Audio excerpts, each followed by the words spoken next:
Meet Nia Edwards, a high school student whose bold decision to wear her natural hair sparks a battle far beyond the school hallways. Suspended for embracing her identity, Nia takes a stand against unfair policies and discrimination, igniting a movement that challenges the system itself. As the stakes rise, so does the pressure. Will Nia's fight for justice change the rules for good? Or will it cost her more than she imagined? Curious about what happens next? Hit subscribe and let us know in the comments, would you have fought back? Stick around for the full story. The early morning sun streamed through the blinds, casting soft golden rays across the room.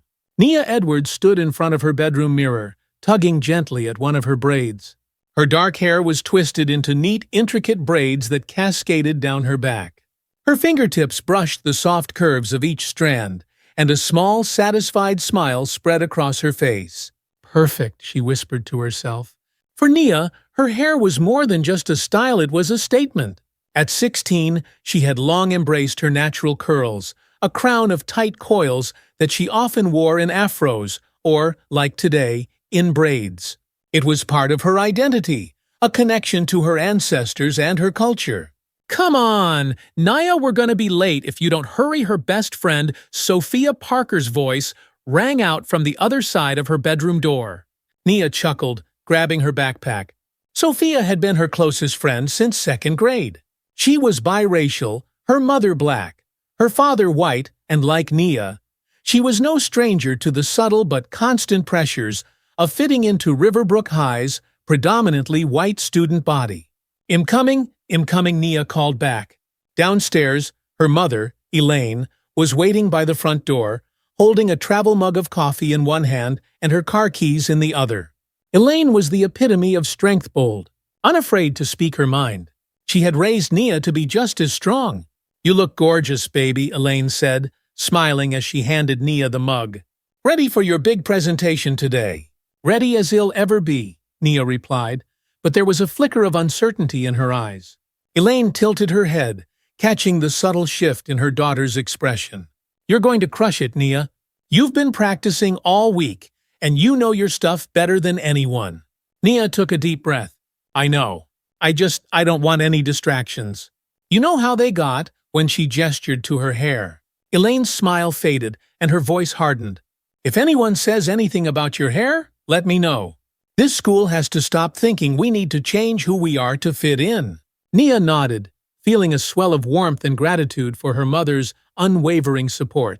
Still, as she climbed into the car, her thoughts drifted back to past incidents, the whispered comments in the hallways, the way some teachers looked at her hair like it was something foreign or unprofessional.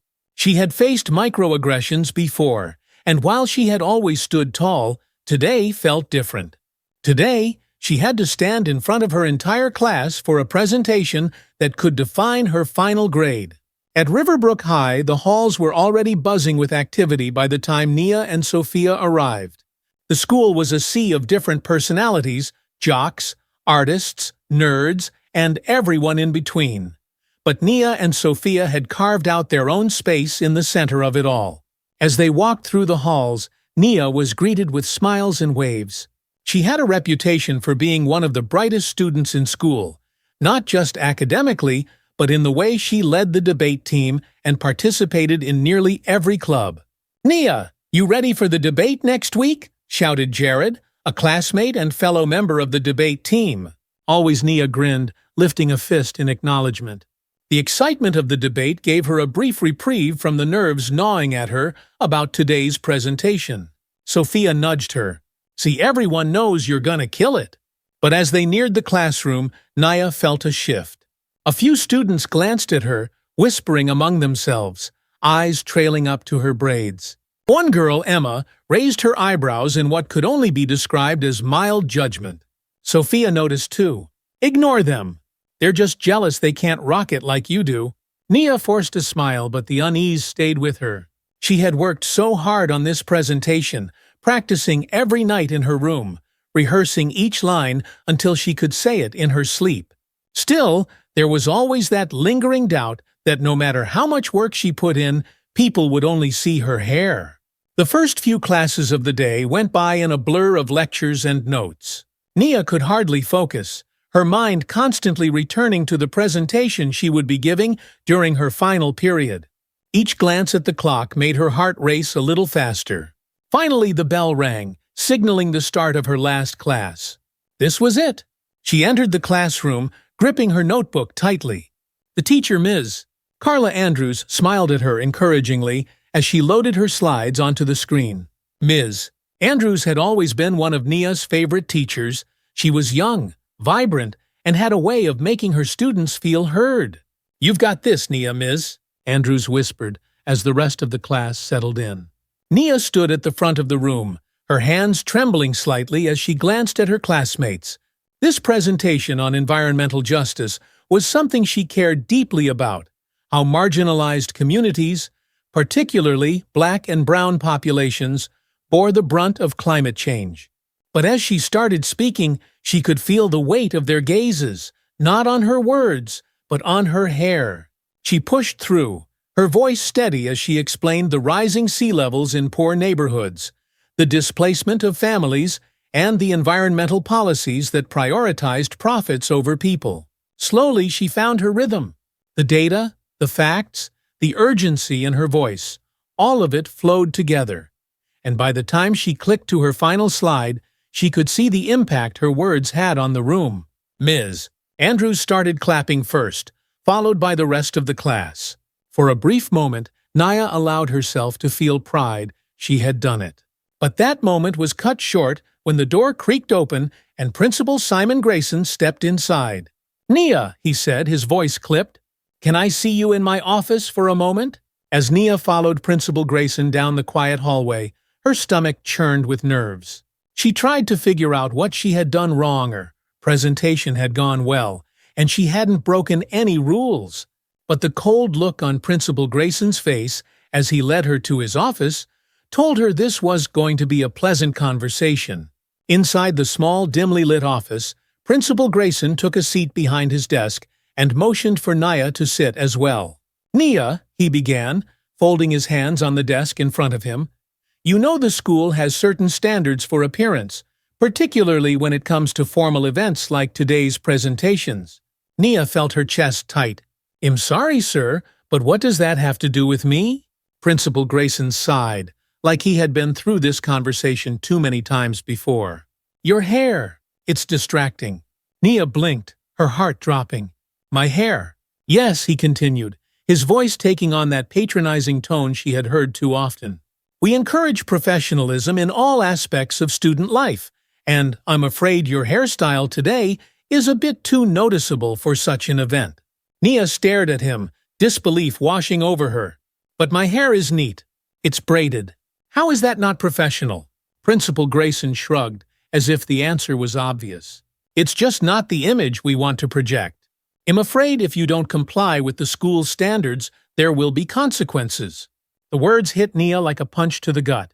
She had worked so hard, put everything into her presentation, and now she was being reduced to a conversation about her hair, something that had nothing to do with her work, her intelligence, or her abilities.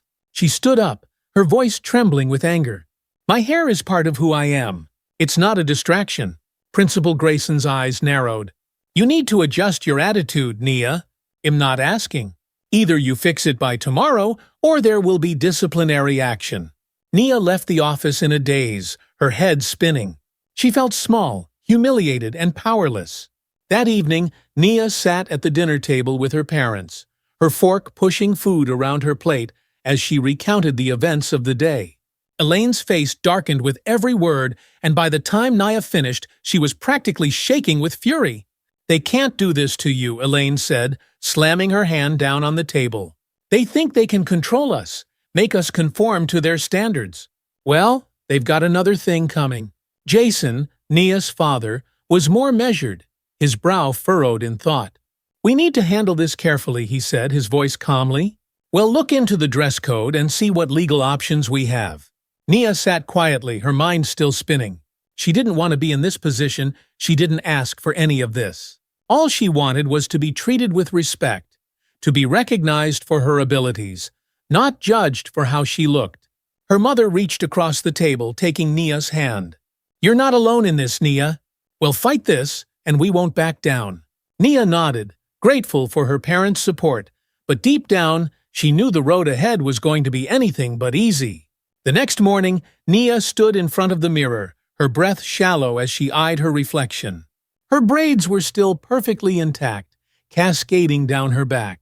After everything that had happened yesterday, she had considered taking them out, briefly wondering if it was worth the trouble to keep them in. But deep down, she knew that complying with Principal Grayson's demand would only validate his bias. Changing her hair meant surrendering, and she wasn't ready to do that. "Stay true to yourself," she whispered, echoing her mother's words from the night before. Her heart felt heavy, but there was a fire simmering beneath her unease, a growing resolve to push back, to not allow herself to be diminished. The school day began much like the one before, but Nia could sense the difference in how people looked at her. As she and Sophia walked through the halls, the whispers grew louder, more pointed. "I can't believe she didn't change her hair," a girl muttered, just loud enough for Nia to hear. "Isn't she scared? She'll get in trouble," another boy asked, his tone smug. Nia's pulse quickened. She wasn't scared. At least, that's what she kept telling herself. But beneath the surface, a creeping fear began to crawl into her chest. What would happen if Principal Grayson followed through on his threat? What if she did get suspended, or worse? Sophia, as always, was by her side, fiercely loyal and protective. "Forget them, Nia. They're just trying to stir up drama. You don't owe anyone an explanation." But even Sophia's confidence couldn't fully erase the tension Nia felt. It wasn't just the students. The teachers, too, seemed to cast longer glances at her today. Mr. Holt, her English teacher, hesitated for just a second longer when calling her name during roll call. And Mrs. Walters, her math teacher, paused as Nia entered the room, her eyes lingering on her braids before she continued with the lesson. The worst, however, came during lunch. Nia was seated with Sophia and a few other friends, Jackson, her debate partner, and Lily, a fellow student council member, when Principal Grayson appeared in the cafeteria. He scanned the room briefly before locking eyes with Nia. A forced, tight-lipped smile spread across his face as he made his way toward her. "Nia," he said, his voice almost too pleasant, "a word in my office, please." A lump formed in Nia's throat, but she nodded and stood up, feeling the weight of her friend's concerned stares as she followed Principal Grayson out of the cafeteria. Inside his office, the tension was palpable. Principal Grayson didn't bother with pleasantries this time. He sat behind his desk, arms crossed, his expression colder than it had been the day before. "I see you've chosen not to comply with my request," he said, his tone clipped. Nia swallowed hard, refusing to let her voice waver. "I'm not violating any dress code. My hair is neat, it's clean, and it's a part of who I am." Principal Grayson leaned forward, his eyes narrowing. "Nia, this isn't about cleanliness. It's about maintaining a professional environment. Your hairstyle is drawing attention that should be focused on academics, not personal appearance." "With all due respect, sir," Nia began, her heart pounding in her chest, "my hair doesn't affect my performance or anyone else's. It's not a distraction, and it's not unprofessional. I've followed the school's dress code, and there's nothing in it that says my hair isn't allowed." Principal Grayson's face hardened. "We have standards here, Nia, and if you're not willing to meet them, there will be consequences." Nia clenched her fists under the table, feeling the burn of frustration and injustice rise within her. She had done nothing wrong. But here she was, being punished simply for existing as herself. "Fine," she said quietly, her voice steady despite the storm brewing inside her. "But I'm not changing my hair." Principal Grayson's jaw tightened. "Then you're suspended for the rest of the week. You can return on Monday and we'll discuss your attitude then." Nia stood up, her head held high. "I'll see you on Monday." The walk out of Principal Grayson's office felt surreal. Nia's mind was a whirlwind of emotions: anger, sadness, disbelief. She had been suspended for her hair. As she made her way back to the cafeteria to grab her things, the reality of the situation began to sink in. What would her parents say? What would the other students think? She could already hear the whispers that would start the moment people realized she had been sent home. But as Nia passed through the halls, something unexpected happened. Instead of scorn or mockery, she was met with nods of support. Jasmine, a sophomore with tight curls, gave her a small, encouraging smile. Dante, a fellow student council member, patted her on the shoulder as she walked by. Even a few students she didn't know murmured, "Good for you," as she passed. By the time she reached the cafeteria, her friends were already packing up her things, their faces a mixture of shock and anger. "What happened?" Sophia asked, her voice tight with concern. Nia took a deep breath. "I'm suspended." There was a stunned silence before Jackson spoke up, his voice low but fierce. "For what, your hair?" Nia nodded. "This is ridiculous," Lily exclaimed, her eyes wide with disbelief.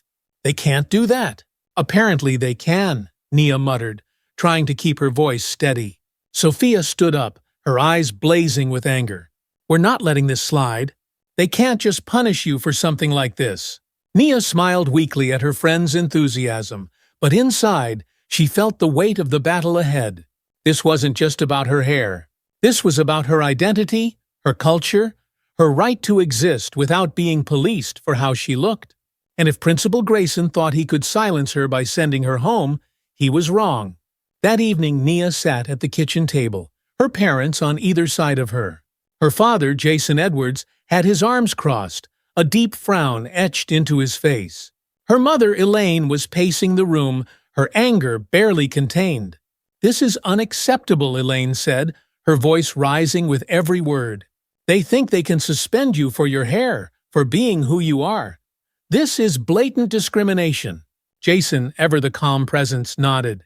"Well, need to look into the school's policies and see if there's any legal precedent for this. But I agree with your mother. This isn't something we can let go." Nia stared down at her hands, feeling a mix of emotions: gratitude for her parents' support, frustration at the injustice, and a gnawing fear about what would come next. "I don't want this to turn into a bigger deal than it already is," she said quietly. Elaine stopped pacing and turned to face her daughter. "Nia, this is already a big deal. They're not just suspending you. They're sending a message that your culture, your identity, is somehow less than, that it's something that needs to be fixed. You have every right to stand up against that." Jason reached over and placed a hand on Nia's arm. "We'll fight this, Nia, but we'll do it the right way. We'll gather evidence, look into the school's dress code, and see if we have a case. This isn't just about you anymore, it's about every student who's ever been told they don't belong because of how they look." Nia nodded, feeling the weight of her father's words. This wasn't just about her. It was about something much bigger. The next day, Nia's suspension became the talk of the school. Texts flooded her phone, some from friends expressing their outrage, others from students she barely knew offering support. Even a few teachers reached out, telling her to stay strong and that they were on her side. But not all the messages were positive. Some students, like Evan, a football player known for his loud opinions, texted her directly, accusing her of causing drama and making everything about race. The sting of those words hurt more than she expected, especially coming from someone she had shared classes with for years. Still, the support far outweighed the negativity, and Nia felt a growing sense of responsibility. She hadn't asked to be the face of this fight, but now that she was, she knew she couldn't back down. By Friday, the story had spread beyond school. Local news outlets picked up on the suspension, framing it as a case of racial discrimination. The headlines were shocking to read: "High school student suspended over natural hair and discrimination in Riverbrook teen punished for wearing braids." Nia's mother, true to her activist nature, wasted no time in contacting civil rights groups. The Black Youth Coalition, a prominent organization that fought against racial injustice, expressed interest in taking on Nia's case. They set up meetings with lawyers, activists, and local leaders to strategize their next steps. One of the lawyers, David Harper, met with Nia and her parents on Saturday afternoon. David was sharp, with years of experience in fighting racial discrimination cases. He listened intently as Nia recounted everything that had happened, his brow furrowing in concentration. "This is a clear case of discrimination," he said once Nia had finished. "Your school's dress code doesn't explicitly forbid natural hairstyles, but they're using vague language about professionalism to enforce biased standards. We can definitely take legal action." Nia's mother nodded, her expression fierce. "We're not going to let them get away with this." David smiled. "Good, but we need to be prepared. This could get ugly. Schools don't like to admit they're wrong, and they'll try to paint this as a simple misunderstanding. But we'll make sure the truth comes out." As the weekend passed, Nia felt a mix of anxiety and determination. The support from the community had been overwhelming, but the pressure was immense. She wasn't just fighting for herself anymore. She was fighting for everyone who had ever been made to feel like they didn't belong because of their appearance. When Monday arrived, Nia returned to school, her head held high. She walked through the halls with Sophia by her side, her braids still intact, her heart racing with nerves. Whispers followed her, but this time they felt different. She wasn't just a student anymore, she was a symbol of resistance. Principal Grayson watched her as she passed his office, his expression unreadable. But Nia didn't care. She wasn't afraid of him anymore. She had her family, her friends, and her community behind her. And together, they were going to fight. This was just the beginning. Nia had expected to feel a sense of relief when she returned to school on Monday. But as the hours passed, she found herself feeling more isolated than ever. While some of her classmates supported her, there was a noticeable tension in the air. Students who had been neutral before now seemed to avoid her. Conversations grew quieter when she passed by, and she could feel the weight of eyes on her every time she entered a room. The messages on her phone had become a double-edged sword. For every encouraging text or supportive social media post, there was an equally hurtful one, accusing her of overreacting or seeking attention. "You're making this bigger than it needs to be," one message read. "It's just hair." The words stung more than she wanted to admit. Nia had always been confident in her beliefs, but the constant barrage of opinions, both positive and negative, was beginning to take its toll. The fight she had started, the movement that was growing around her, had taken on a life of its own, and she wasn't sure if she could keep up. At home, Nia tried to focus on her schoolwork, but her mind was elsewhere. She spent hours scrolling through social media, reading articles about her case, comments from strangers who either supported her or criticized her.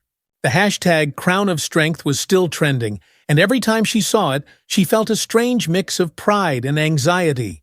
Her phone buzzed with a text from Sophia. "Sophia, hey, just checking in. How are you holding up?" Nia hesitated before typing a response. "Nia, okay, just feeling a little overwhelmed."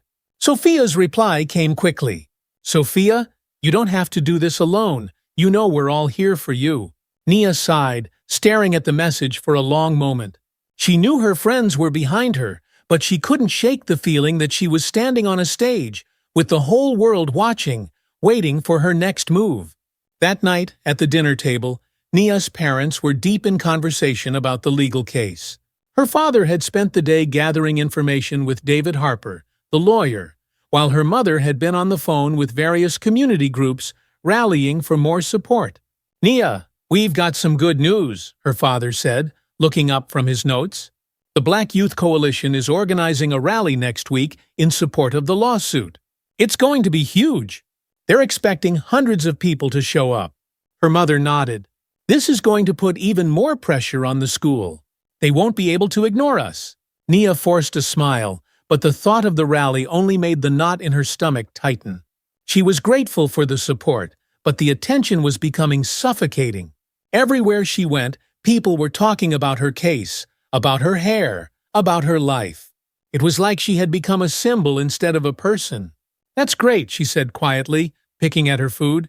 Elaine frowned, noticing her daughter's hesitation. "Nia, you don't seem excited. What's going on?" Nia shrugged, not wanting to worry about her parents. "It's just a lot. I wasn't expecting all of this." Her father reached across the table and placed a hand on hers. "I know it's overwhelming, but you're doing something important. You're standing up for what's right." "I know," Nia said, her voice barely above a whisper. "But sometimes I just want to be normal again. I didn't ask for all this attention." Her mother's face softened, and she walked over to Nia, gently brushing a braid out of her face. "I know, baby. But you're making a difference. You're inspiring people." Nia nodded, but deep down, she wondered if it was worth the personal cost. The weight of being the face of this movement was becoming too much for her to bear. The week dragged on, and the pressure continued to build. Every time Nia entered a classroom, she felt like she was being scrutinized, judged. Even some of the teachers seemed uncomfortable.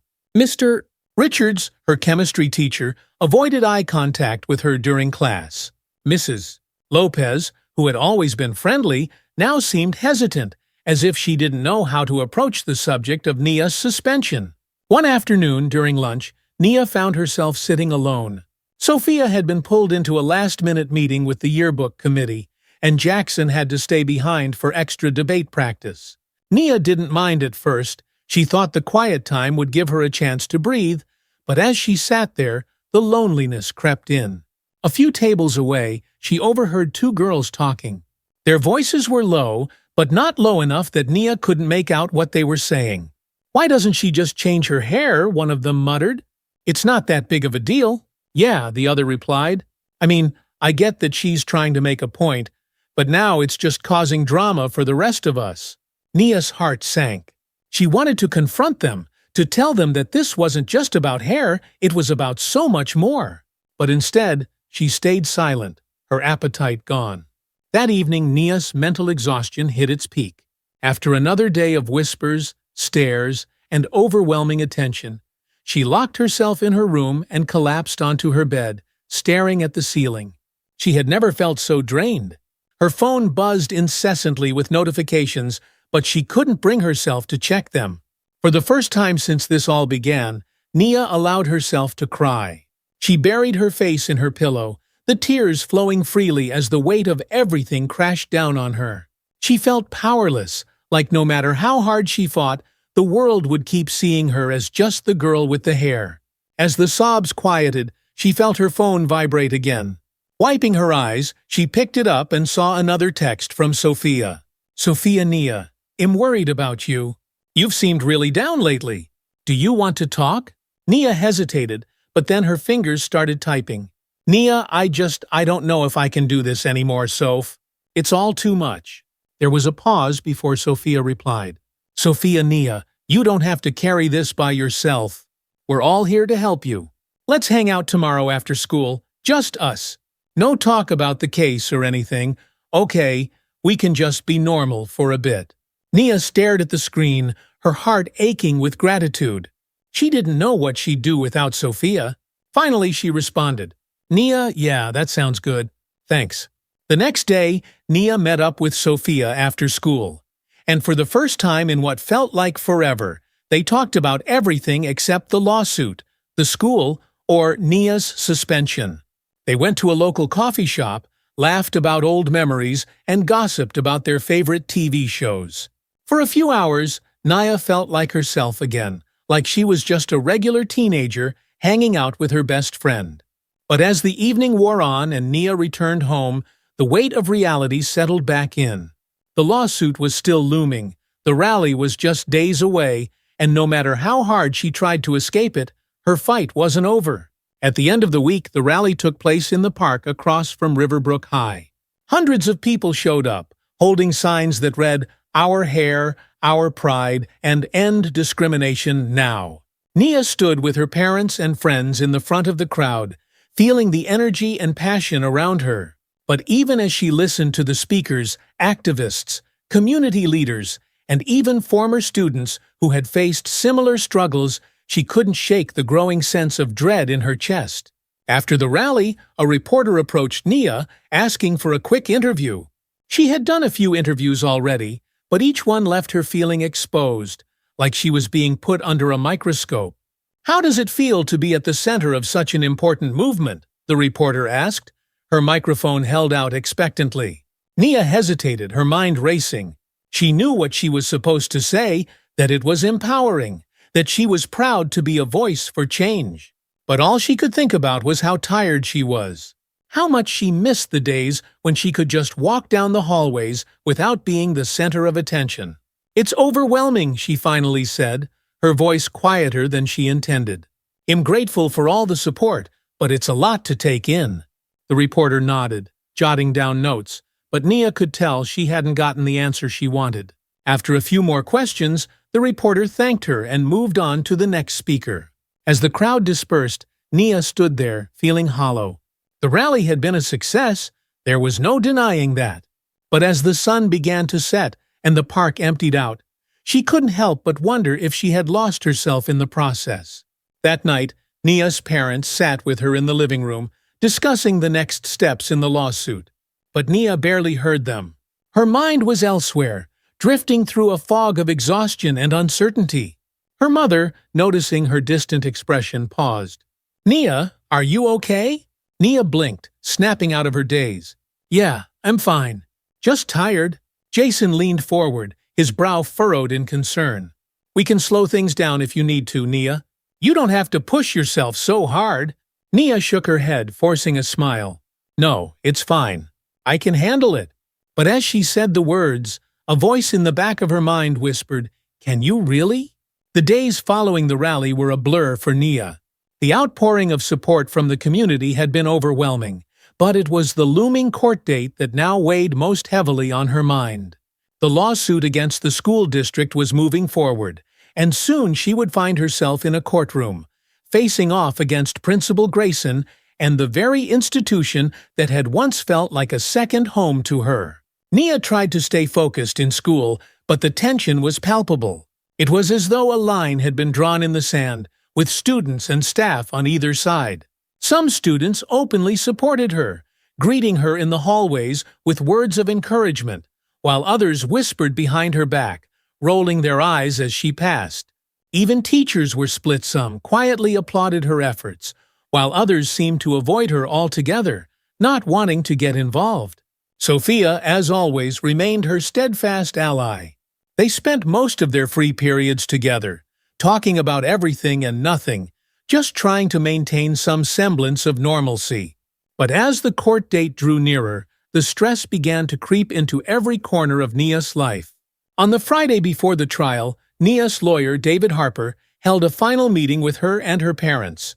They sat in his downtown office, the hum of traffic and the distant sounds of the city filtering in through the windows. David, sharp and methodical, laid out their plan.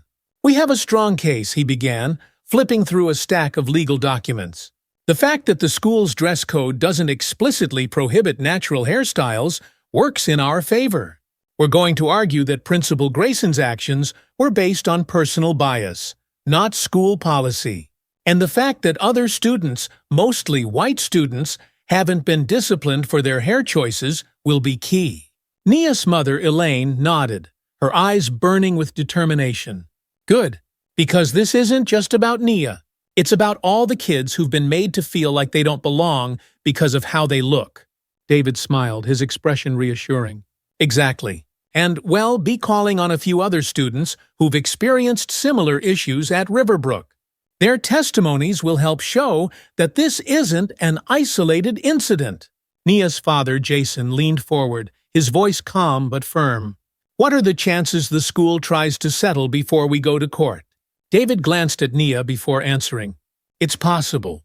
They know this case has gotten a lot of attention, and they might want to avoid the bad press. But from what I've gathered, Principal Grayson is digging his heels in. He doesn't want to admit he's wrong, and the school board seems content to back him up, at least for now." Nia listened quietly, absorbing every word. Part of her wished the school would settle, just to avoid the stress of a public trial. But another part of her, the part that had been hurt, humiliated, and stripped of her dignity, wanted to face them in court. She wanted them to see her, to hear her, and to understand the damage they had caused. "Do you think we'll win?" she asked softly, her voice barely above a whisper. David met her gaze, his expression sincere. "I do. But no matter what happens in that courtroom, Nia, you've already won in the court of public opinion. You've started a conversation that needed to happen, and you've shown courage that most adults don't have. Win or lose, you've made an impact." Nia nodded, feeling a mixture of relief and anxiety swirl in her chest. She knew David was right, But that didn't stop the fear from creeping in, the fear that, despite everything, she might not be enough to win this battle. The weekend passed in a haze of anxiety. Nia barely slept, her mind racing with what-ifs. She tried to distract herself by watching movies with Sophia, but even that couldn't quiet the nervous energy buzzing in her chest. On Sunday night, as Nia lay in bed staring at the ceiling, her phone buzzed. It was a message from Maya, one of her classmates who hadn't said much since the suspension. "Maya, hey Nia. Just wanted to say I admire what you're doing. I didn't get it at first, but now I see how important this is. Good luck tomorrow." Nia stared at the message, feeling a warmth spread through her chest. It was a small thing, but in that moment, it meant everything. She typed out a quick reply. "Nia, thanks, Maya. That means a lot." As she set her phone down, Nia took a deep breath. Tomorrow was the day. No matter what happened in that courtroom, she would face it head-on, just like she always had. The morning of the trial dawned gray and overcast, the sky heavy with the threat of rain. Nia dressed carefully, choosing a simple but professional outfit, a blue blouse and black slacks. Her hair, still in the same braids that had sparked this entire ordeal, was pulled back neatly, but she left a few strands loose to frame her face. Her parents were already downstairs, speaking in low voices as they sipped coffee. When Nia entered the kitchen, her mother smiled at her, though there was a flicker of worry in her eyes. "You ready?" Elaine asked, her voice gentle. Nia nodded, though her stomach was in knots. "As ready as he'll ever be." Jason placed a hand on her shoulder. "No matter what happens today, we're proud of you. You've handled this with grace and strength, and that's all that matters." Nia smiled, grateful for their support. But as they left the house and drove to the courthouse, the weight of the day settled heavily on her shoulders. The courthouse was buzzing with activity when they arrived. Reporters lingered outside, cameras flashing as Nia and her family walked toward the entrance. Nia tried to ignore them, focusing on the steady rhythm of her breathing as they made their way inside. David Harper was waiting for them near the courtroom, his expression calm but focused. He greeted Nia with a firm handshake. "How are you feeling?" "Nervous," Nia admitted, glancing around at the sea of unfamiliar faces. "That's normal," David said, his voice reassuring. "Just remember, tell the truth. Speak from your heart. You've got this." Nia nodded, but her heart was still pounding in her chest. As they entered the courtroom, Nia caught sight of Principal Grayson sitting at the defense table, flanked by his legal team. He looked stiff and uncomfortable, his usual air of authority replaced by a rigid, almost defensive posture. The trial began with opening statements. David laid out their case clearly, emphasizing that Nia's suspension was not about a violation of the dress code, but about discriminatory practices that targeted black students. He pointed out the inconsistencies in how the school had enforced its policies, showing that white students had never been disciplined for their hairstyles. Principal Grayson's lawyer, Mr. Connolly, countered by arguing that the suspension was a matter of maintaining professionalism and that Nia's refusal to comply with the school standards had disrupted the learning environment. Nia sat quietly, her hands clasped tightly in her lap, as the lawyers debated back and forth. She tried to remain calm, but every word from the defense felt like a slap in the face, like they were trying to twist the truth, to paint her as the one in the wrong. Then came the witnesses. David called several students who had faced similar issues at Riverbrook, including Jasmine, the sophomore with tight curls who had smiled at Nia in the hallways. Jasmine described how she had been reprimanded for wearing her hair in twists, even though her hair had been neat and styled according to the dress code. "I was told my hair was too distracting for the classroom," Jasmine said, her voice steady but filled with emotion. But when white girls came to school with messy buns or dyed hair, nothing was said. It felt like we were being punished for being ourselves. Nia's heart ached as she listened to Jasmine's testimony. It was the same story she had lived being told, that her natural hair, her cultural expression, was somehow less acceptable than the styles of her white peers. When it was Nia's turn to take the stand, her nerves returned full force. But as she walked to the witness stand and took her seat, she remembered David's words, "Tell the truth. Speak from your heart." She looked out at the courtroom, at the faces of her parents, her friends, her classmates. She could see Sophia sitting in the back, her eyes filled with unwavering support. And then she saw Principal Grayson, his expression unreadable. Taking a deep breath, Nia began to speak. "I didn't break any rules," she said, her voice steady. "My hair was neat, it was clean, and it followed the dress code. But I was told it was unprofessional. I was suspended, not because of how I acted, but because of how I look. And that's not right." She glanced at Principal Grayson, feeling a surge of courage. "This isn't just about me. This is about all the students who've been made to feel like they don't belong because of their culture, because of their identity. Our hair is part of who we are. It's not a distraction. It's not unprofessional. It's us." There was a brief silence in the courtroom after Nia finished speaking, and she could feel the weight of her words hanging in the air. She had spoken her truth, and now it was up to the court to decide what came next. The trial lasted the entire day, with both sides presenting their arguments and witnesses. By the time the closing statements were made, Nia was emotionally and physically drained. As they left the courthouse that evening, she barely had the energy to speak. David gave her a reassuring pat on the back as they parted ways. "You did great today, Nia. Now we just have to wait for the verdict." Nia nodded, but the exhaustion was overwhelming. She had poured everything she had into that courtroom, and now all she could do was wait. That night, Nia lay in bed staring up at the ceiling. Her mind raced with thoughts of the trial, of everything she had said, of everything that had been said about her. The weight of it all pressed down on her chest, making it hard to breathe. She reached for her phone and sent a quick text to Sophia. "Nia, you still awake?" A moment later, Sophia replied. "Sophia? Yeah, what's up?" Nia hesitated before typing her next message. "Nia, I don't know if I did enough today." Sophia's response came quickly, filled with the confidence Nia wished she could feel herself. "Sophia, you did more than enough. You were incredible. And no matter what happens, we're all proud of you." Nia smiled, feeling a small flicker of warmth in her chest. "Nia, thanks, Soph. I needed that."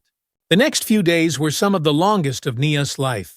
The court had gone into deliberation, and every hour felt like an eternity as she waited for the verdict. School was a blur, and Nia found it hard to concentrate on anything. Her phone continued to buzz with messages from friends, classmates, and even people she didn't know, all offering their support.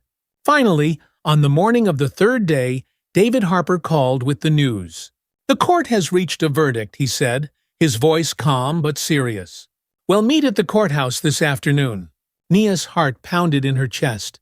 This was it, the moment she had been waiting for.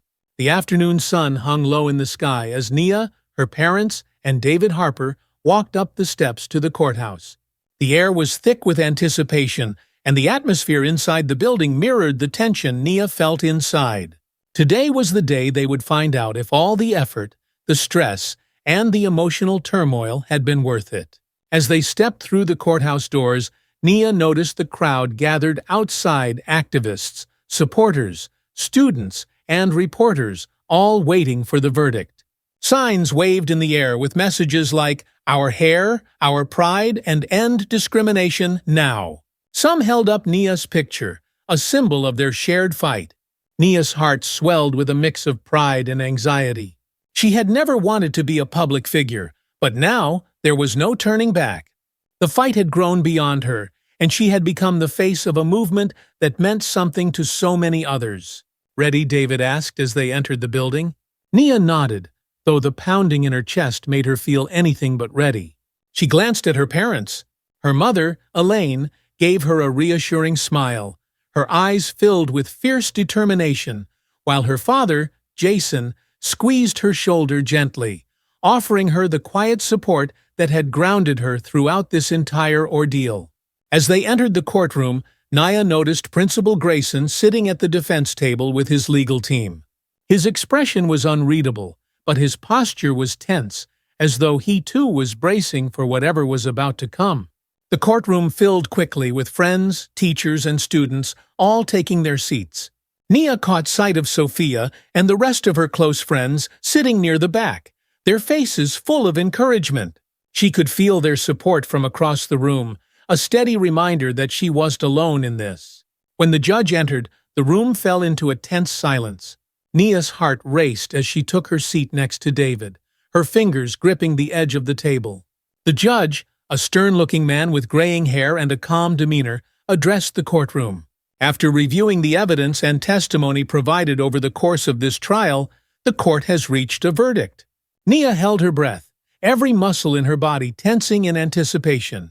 Regarding the suspension of Ms. Nia Edwards by Riverbrook High School, the court finds that the suspension was not in violation of the school's dress code, but was, in fact, motivated by personal bias and discriminatory practices.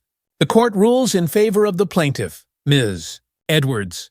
A collective sigh of relief swept through the courtroom, followed quickly by applause from Nia's supporters. Nia felt a wave of emotion crash over her, her chest tightening as tears welled up in her eyes. She had done it. They had won. The court also orders that Riverbrook High School revise its dress code policy to ensure that no student is unfairly targeted for wearing their natural hair. Furthermore, the school is required to provide sensitivity training for its staff and administration to address implicit bias. As the judge continued reading the terms of the ruling, Nia felt the overwhelming weight of the past few months lift from her shoulders. It wasn't just about the suspension anymore. It was about real, lasting change that would protect students like her from ever having to go through what she had endured. When the judge finally dismissed the court, Nia turned to her parents, who immediately enveloped her in a tight embrace.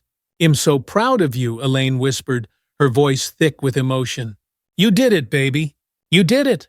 Jason, ever the calm presence, smiled at his daughter, his eyes shining with pride. "You stood up for yourself and for everyone else who couldn't. That's something no one can take away from you." David clapped her on the back, his expression one of satisfaction. "This is a big win, Nia. Not just for you, but for students across the state. This ruling sets a precedent that schools can't ignore." Nia nodded, still trying to process the enormity of what had just happened. The emotions swirled inside her: relief, pride, exhaustion, but most of all, a deep sense of fulfillment. She had fought for something that mattered, and now the world was a little more just because of it. As they left the courthouse, the crowd of supporters erupted into cheers. Cameras flashed, reporters shouted questions, and Nia found herself thrust into the spotlight once again. But this time, it felt different. This time she felt strong, empowered by the knowledge that her voice had made a difference. A reporter from the local news stepped forward, microphone in hand. "Nia, how does it feel to have won this case? What message do you want to send to students who might be facing similar challenges?" Nia paused, gathering her thoughts. She glanced at her parents, then at the crowd of people who had supported her every step of the way. Taking a deep breath, she stepped forward. "This case wasn't just about me," Nia began, her voice clear and confident. "It was about standing up for the right to be ourselves. Our hair, our culture, our identity, these are not things that can be erased or changed to fit someone else's standards. And I want every student out there to know that they have the right to take up space, to be proud of who they are, and to fight back when they're told they don't belong."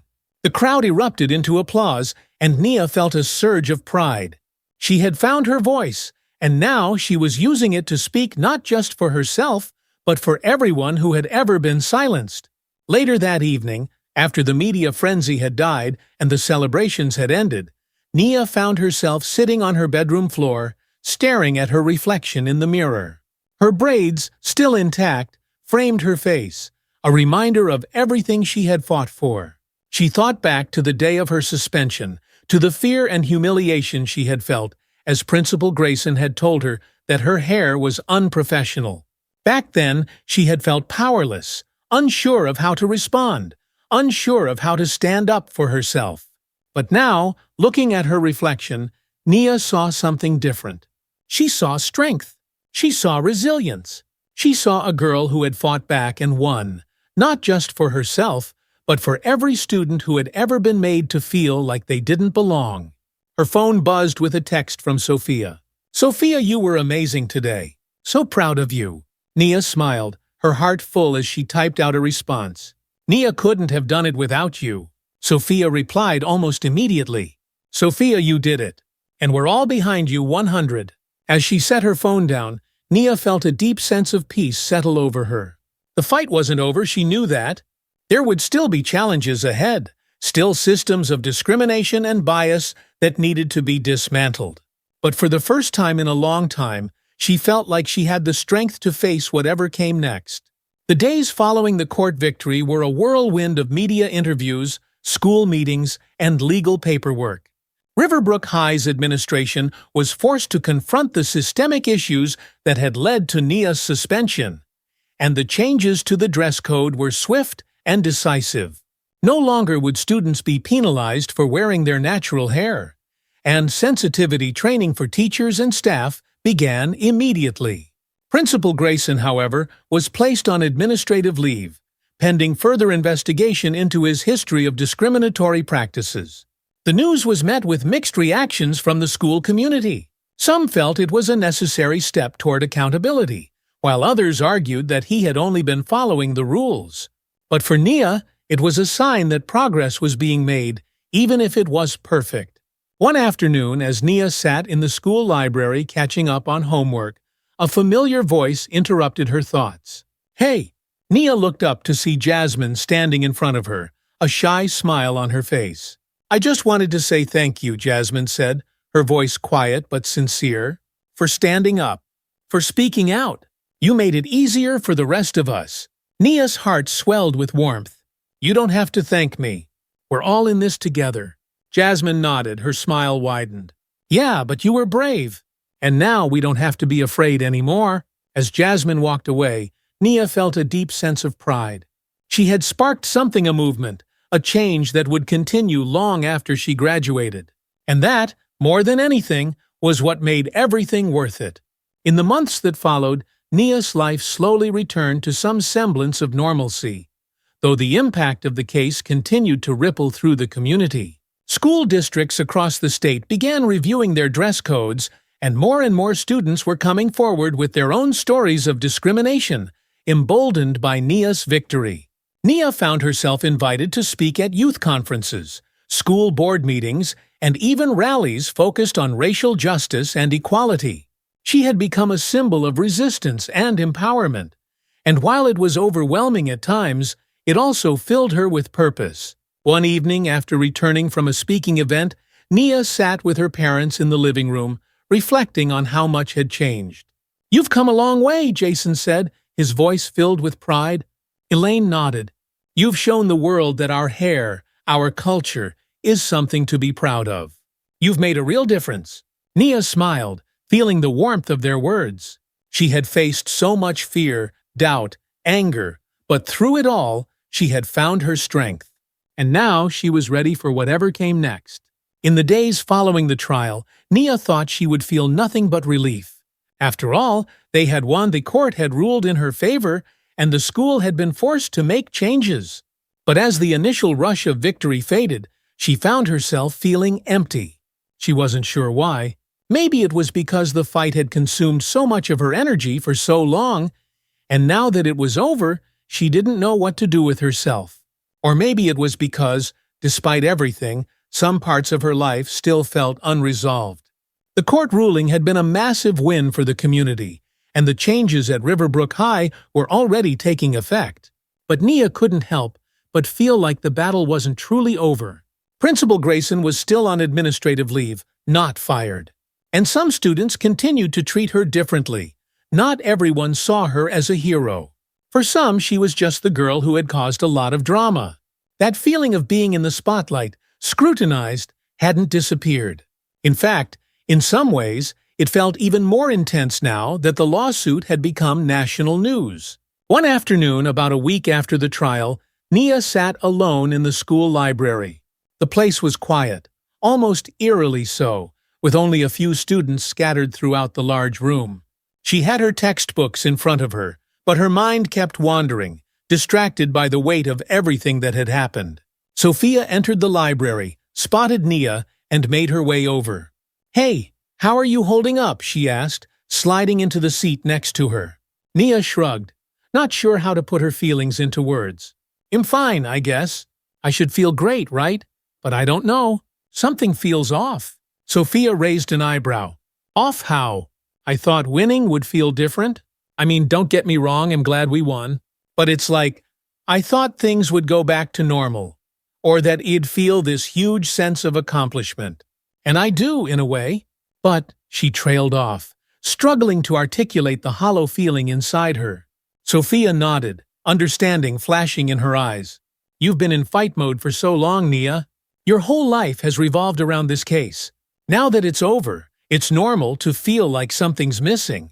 I guess, Nia sighed. I thought everything would go back to the way it was before, but it hasn't. And I'm starting to realize that it probably never will.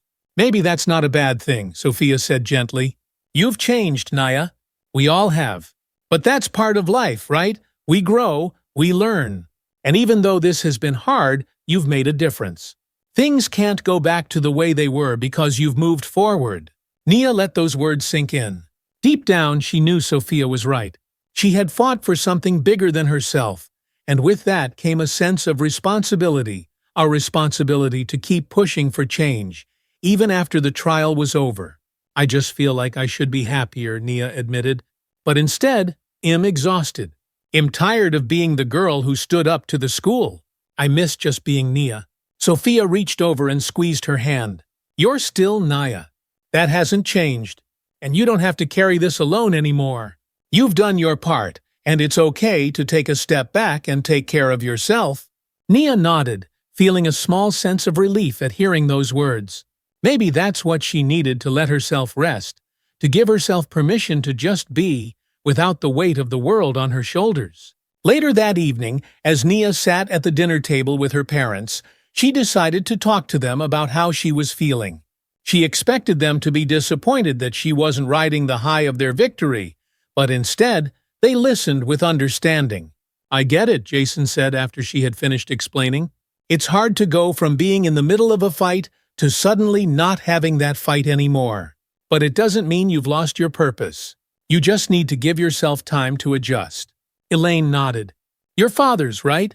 You've been so strong for so long, and now it's okay to let yourself feel whatever you're feeling. There's no right way to handle this.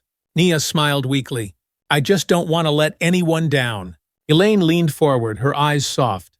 You could never let us down, Nia, and you've done more than enough. You don't have to carry the weight of the world on your own. That night, as Nia lay in bed, her parents' words echoed in her mind. She had spent so much time being strong, being the fighter, that she had forgotten it was okay to lean on others when she needed to. The next day, Nia decided to take a break from everything. No interviews, no meetings, just a day for herself. She and Sophia spent the afternoon at the mall, shopping, eating junk food, and talking about things that had nothing to do with trial or school. For the first time in what felt like forever, Nia allowed herself to relax. As they sat on the food court sipping on milkshakes, Nia felt a sense of normalcy creeping back in. Maybe things wouldn't go back to the way they were before, but that didn't mean she couldn't find a new normal. You know what I realized, Sophia said suddenly, breaking the comfortable silence between them. What's that, Nia asked, raising an eyebrow. You're still the same person you were before all of this, Sophia said, her voice thoughtful. But you're stronger now. You stood up for yourself, and yeah, it was hard. But you did it. And that's something no one can ever take away from you. Nia smiled, her heart swelling with gratitude. Thanks, Soph. I really needed to hear that. Anytime, Sophia replied with a grin. Now, let's go find you some new clothes to celebrate your victory. You deserve it. In the weeks that followed, Nia gradually adjusted to life after the trial. There were still moments of exhaustion, moments when she felt overwhelmed by the attention her case had garnered. But with the support of her family and friends, she learned how to set boundaries, how to take time for herself when she needed it. Riverbrook High, too, was beginning to change. The new dress code policies were implemented, and the administration began rolling out sensitivity training for staff. It wasn't a perfect solution. Nia knew that deep-seated biases wouldn't disappear overnight, but it was a start. and that was something to be proud of. Principal Grayson remained on administrative leave, his future at the school uncertain. Nia didn't think about him much anymore. She had made peace with the fact that not everyone would be held accountable in the way she wanted. But she had done what she could, and that was enough. One afternoon, as Nia was walking through the school hallways, she noticed a small group of students gathered by the lockers. Among them was Tasha, a freshman with a head full of thick, beautiful curls.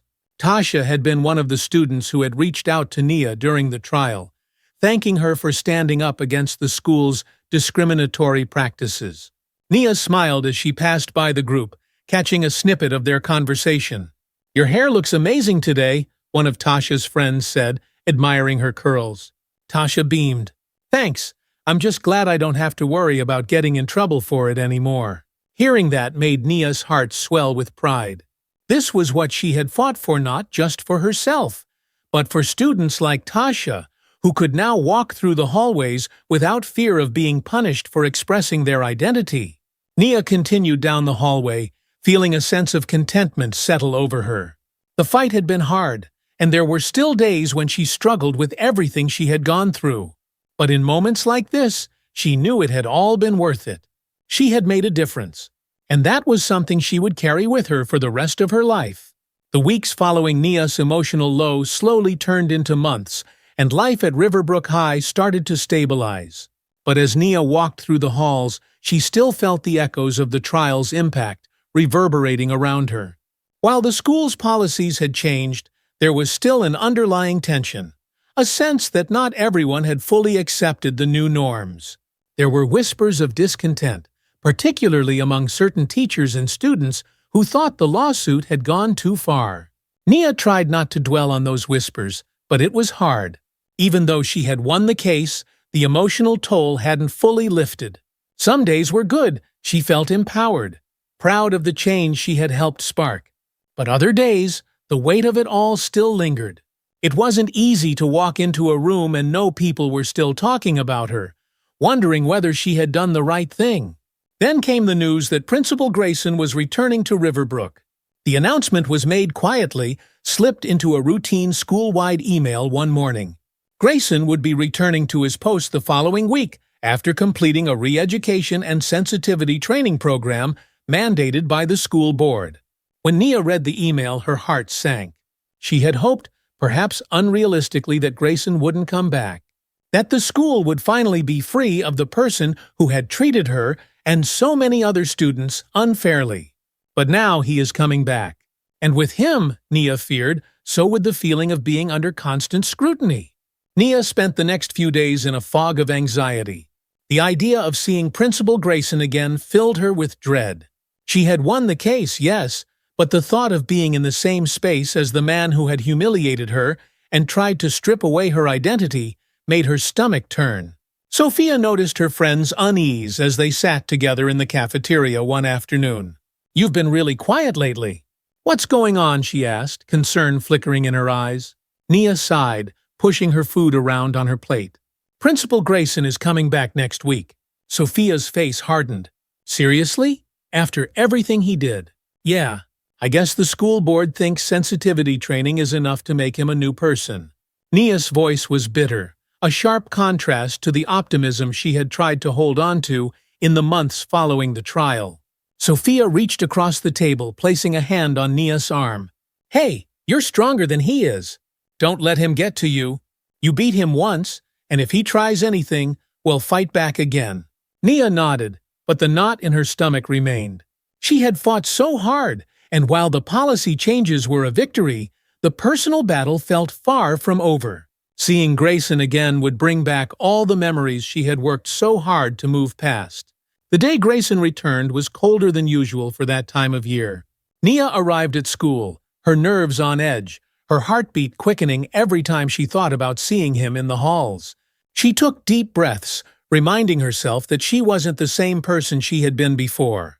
She had found her voice, and no matter what, she would not let him take that away from her again. In her first few classes, everything was normal. Teachers gave lessons, students scribbled notes, and Nia tried to focus. But all the while she felt the tension building, like an approaching storm. By the time lunch came around, the dread had settled in her chest like a stone. As Nia walked to her locker after lunch, she saw him for the first time. Principal Grayson was standing near the main office, speaking with another teacher. He looked the same as ever, tall, composed, and authoritative. But when he turned his head and saw Nia, their eyes met for a brief moment. His expression faltered, and for the first time, Nia saw something in his eyes that she hadn't seen before: uncertainty.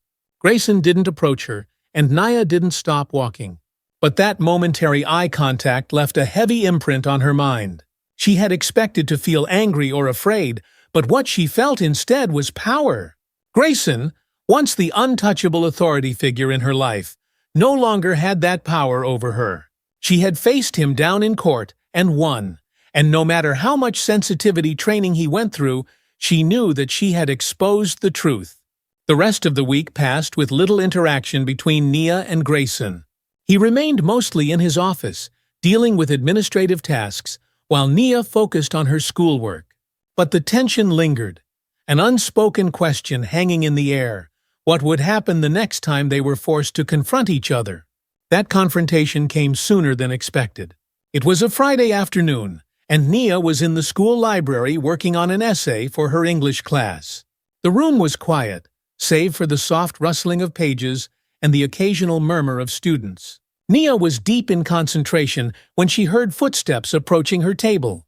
She looked up, and there he was, Principal Grayson, standing just a few feet away. "Nia," he said, his voice measured but carrying a weight that made her heart race. Nia straightened in her chair, trying to keep her expression neutral. "Principal Grayson." For a moment, neither of them spoke. Grayson shifted awkwardly, as though he was unsure of how to proceed. Finally, he cleared his throat. "I wanted to speak with you." Nia's pulse quickened, but she kept her voice steady. "What about—" Grayson hesitated, his gaze dropping to the floor before meeting hers again. "I know I can't undo what happened, and I realize that my actions caused you a lot of harm." Nia stared at him, unsure of where this was going. She had never expected Grayson to apologize, not after the way he had handled everything during the trial, not after how he had tried to defend his actions at every turn. "I went through the training they made me do," Grayson continued, his voice quieter now. "And I've been thinking a lot about what I did. I didn't see it at the time, but I was wrong. I made assumptions about you and other students because of your hair, your appearance, and that was unfair." Nia's heart pounded in her chest, her mind racing to process his words. She had prepared herself for a battle, for the possibility that Grayson might return to his old ways. But she hadn't prepared for this, for an apology, however awkward or incomplete it might be. Grayson shifted again, looking uncomfortable. "I don't expect you to forgive me. I just wanted you to know that I realize now how much harm I caused. And am sorry." For a moment, Nia didn't know what to say. Part of her wanted to accept the apology, to believe that maybe he had changed. But another part of her, the part that remembered the pain of being told she wasn't good enough, the part that had fought so hard for justice, couldn't let go so easily. "You were wrong," Nia said finally, her voice firm. "You didn't just hurt me, you hurt a lot of students. And it's not something you can fix with an apology." Grayson's expression tightened, but he nodded. "I know. And I don't expect forgiveness. I just wanted you to know that I'm trying to be better." With that, he turned and walked away, leaving Nia alone with her thoughts. Later that evening, Nia sat on the front porch of her house, staring out at the sunset. The conversation with Grayson had left her feeling unsettled.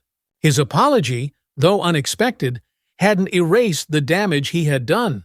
But it had given her something she hadn't anticipated, a sense of closure. She pulled out her phone and texted Sophia. "Nia Grayson apologized today." Sophia replied almost immediately. "Sophia, what, seriously?" "Nia, yeah. It was weird. I didn't really know how to respond." "Sophia, what did he say?" "Nia, he said he realized he was wrong and that he's trying to be better." There was a pause before Sophia replied again. "Sophia, do you think he means it?" Nia stared at the message for a long moment, unsure how to answer. Did she believe Grayson was truly sorry, or was he just trying to save face now that the court had ruled against him? After a few minutes, Nia typed her response. Nia, I don't know. But I guess it doesn't really matter. What's done is done. The next day, Nia felt lighter than she had in weeks. The conversation with Grayson, while unexpected, had given her the closure she hadn't realized she needed. She no longer felt the need to carry the weight of their conflict on her shoulders. She had spoken her truth, and that was enough.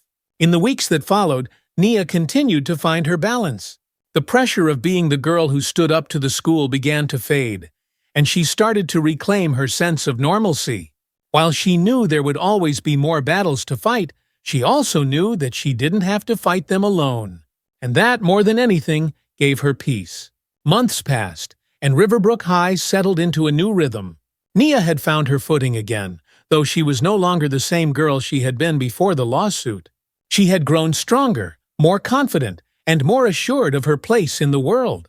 The changes she had fought for both in the school's policies and in the minds of her peers had taken root, and the difference was visible in the hallways every day.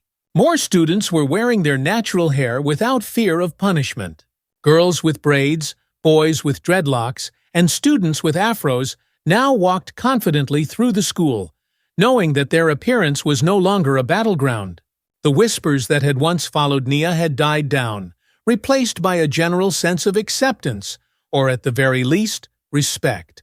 The new dress code had been officially implemented, and teachers underwent extensive training on cultural sensitivity and implicit bias. Nia had been invited to join the Student Advisory Board that would continue to monitor the school's inclusivity policies, and she had accepted, eager to ensure that the changes she had fought for would last long after she graduated.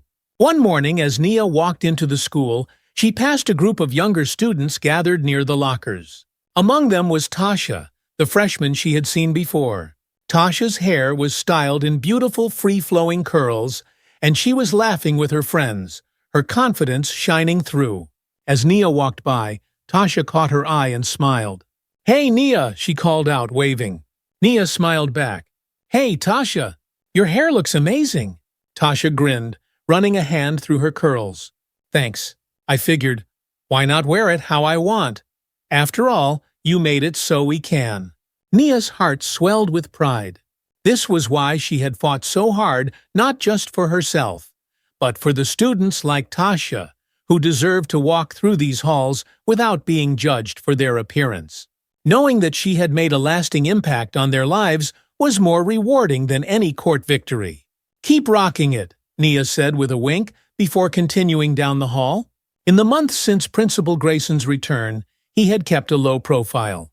There had been no further incidents, no confrontations. While Nia still didn't fully trust him, she sensed that his apology had been sincere, at least in some small way. He had learned, and while that didn't erase the harm he had caused, it was a step in the right direction. One afternoon, Nia received a request to meet with Ms. Jenkins, the newly appointed equity coordinator at Riverbrook. Ms. Jenkins had been hired as part of the school's effort to ensure that all students felt safe and supported, and she had taken a particular interest in Nia's case. When Nia arrived at Ms. Jenkins' office, she was greeted with a warm smile. "Nia, thank you for coming. Please have a seat." Nia sat down, curious about the meeting. "I wanted to talk to you about something exciting, Ms." Jenkins said, leaning forward. "As you know, the changes you helped bring about have already made a huge difference at Riverbrook. But we want to go further. We're thinking about creating a studental diversity council, and we'd like you to be one of the founding members." Nia blinked in surprise. "A diversity council?" Ms. Jenkins nodded. "Yes. The goal would be to create a space where students can share their experiences, work on initiatives to promote inclusivity, and ensure that all voices are heard. We believe that having student leadership is key to making lasting change, and we think you'd be the perfect fit to help lead the way." Nia felt a rush of emotions, pride, excitement, and a little bit of apprehension. The idea of continuing to fight for change, not just for herself, but for future students, was appealing. But it also meant taking on more responsibility, more pressure. "I'd love to be a part of that," Nia said after a moment, her voice steady. "But I want to make sure it's not just about me. I think there are a lot of students who could bring valuable perspectives to the council. Ms. Jenkins smiled. Absolutely. We'll be inviting a diverse group of students to join. But having you as one of the leaders would send a powerful message. You've already shown what it means to stand up for what's right. Nia nodded, feeling the weight of responsibility, but also the excitement of the opportunity. This was a chance to ensure that what she had fought for didn't stop with her. It would continue to grow and evolve long after she graduated. "I'm in," Nia said, her determination clear. "Let's do this." A few weeks later, the Diversity Council was officially formed. Nia sat at the head of the table during their first meeting, surrounded by students from all different backgrounds, students who, like her, had faced their own challenges with identity and acceptance. As they began discussing their goals for the year, Nia felt a sense of purpose settle over her. This was what she had been fighting for, a future where students could express themselves freely, without fear of judgment or punishment. A future where everyone felt like they belonged. On a quiet afternoon after a long day of meetings and classes, Nia walked home from school, the cool autumn breeze brushing against her skin. She felt lighter now, more at peace with everything that had happened. The journey hadn't been easy, but it had been worth it. As she approached her house, she saw her mother sitting on the porch, a cup of tea in hand. Elaine waved her over, and Nia climbed the steps, settling into the chair beside her. "How was your day?" Elaine asked, her voice soft. Nia smiled. "Good. We had our first Diversity Council meeting today. It went really well." "I'm proud of you," Elaine said, reaching over to squeeze Nia's hand. "You've come so far." Nia nodded, staring out at the horizon. "Yeah, I have. It's been a wild ride." They sat in comfortable silence for a while, watching the sun dip lower in the sky. Nia felt a deep sense of contentment. The fight had been long, and there were still battles to be won, but she had found her place in the world. She had discovered her strength, her voice, and the power of standing up for what she believed in. And that, she realized, was something that could never be taken from her. As the months rolled on, Nia continued her work with the Diversity Council, helping to shape a more inclusive and supportive environment at Riverbrook. She also began speaking at other schools, sharing her story with students who were facing similar challenges. Her message was clear: be proud of who you are.